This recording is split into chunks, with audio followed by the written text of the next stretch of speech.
जय श्री कृष्ण। य इदं परम गुहायं मद्भक्तेष्वभिधास्यति भक्तिं मयि परां कृत्वा मामे व्यश्यत्य संशयः। अध्याय 18 श्लोक 68। व्याख्या।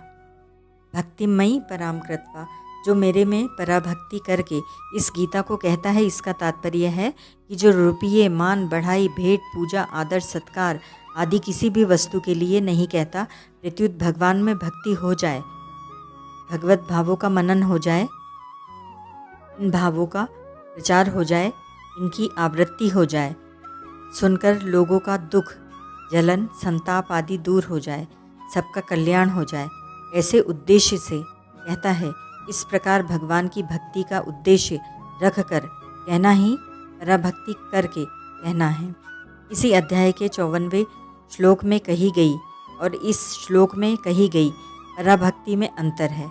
वहाँ मद्भक्तिम लभते पराम पदों से कहा गया है कि ब्रह्मभूत होने के बाद सांख्य योगी पराभक्ति को प्राप्त हो जाता है, अर्थात भगवान से जो अनादिकाल का संबंध है उसकी स्मृति हो जाती है। परंतु यहाँ सांसारिक मान बढ़ाई आदि किसी की भी किंचन मात्र कामना न रखकर केवल भगवत भक्ति की, भगवत प्रेम की अभिलाषा रखना पराभक्ति है। इसीलिए यहाँ भक्तिमयी पराम कृत्वा, मेरे में पराभक्ति करके ऐसा कहा गया है।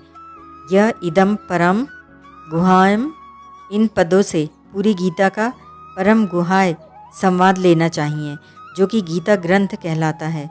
परम गुहायम पदों में ही गुहाय, गुहायतर, गुहायतम और सर्व गुहायतम ये सब बातें आ जाती हैं।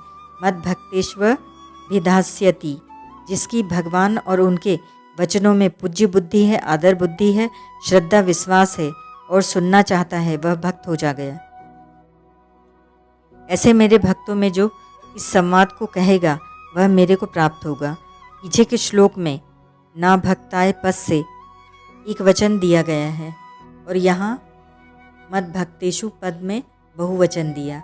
इसका तात्पर्य है कि जहाँ बहुत से श्रोता सुनते हों, वहाँ पहले बताए दोषों वाला कोई व्यक्ति बैठा हो तो वक्ता के लिए पहले कहाँ निषेध लागू नहीं पड़ेगा, क्योंकि वक्ता केवल उस दोषी व्यक्ति को गीता सुनाता ही नहीं। जैसे कोई कबूतरों को अनाज के दाने डालता है और कबूतर दाने चुगते हैं, यदि उनमें कोई कौवा आकर दाने चुगने लग जाए तो उसको उड़ाया थोड़े ही जा सकता है, क्योंकि दाना डालने वाले का लक्ष्य कबूतरों को दाना डालने का ही रहता है, कौवे को नहीं। ऐसे ही कोई गीता का प्रवचन कर रहा है, उस प्रवचन को सुनने के लिए बीच में कोई नया व्यक्ति आ जाए अथवा कोई उठकर चला जाए तो वक्ता का ध्यान उसकी तरफ नहीं रहता। वक्ता का ध्यान तो सुनाने वाले लोगों की तरफ होता है और उन्हीं को वह सुनाता है। मामे वैश्यत्य संशयः, अगर गीता सुनाने वाले का केवल मेरा ही उद्देश्य होगा तो वह मेरे को ही प्राप्त हो जाएगा। इसमें कोई संदेह की बात नहीं है, कारण कि गीता की यह एक विचित्र कला है कि मनुष्य अपने स्वाभाविक कर्मों से भी परमात्मा का निष्काम भावपूर्वक पूजन करता हुआ परमात्मा को प्राप्त हो जाता है। इसी अध्याय का 46वां श्लोक। और जो खाना पीना, शौच, स्नान आदि शारीरिक कर्मों को भी भगवान के अर्पण कर देता है, वह भी शुभ अशुभ फल रूप कर्म बंधन से मुक्त होकर भगवान को प्राप्त हो जाता है। 9वें अध्याय का 27वां 28वां श्लोक।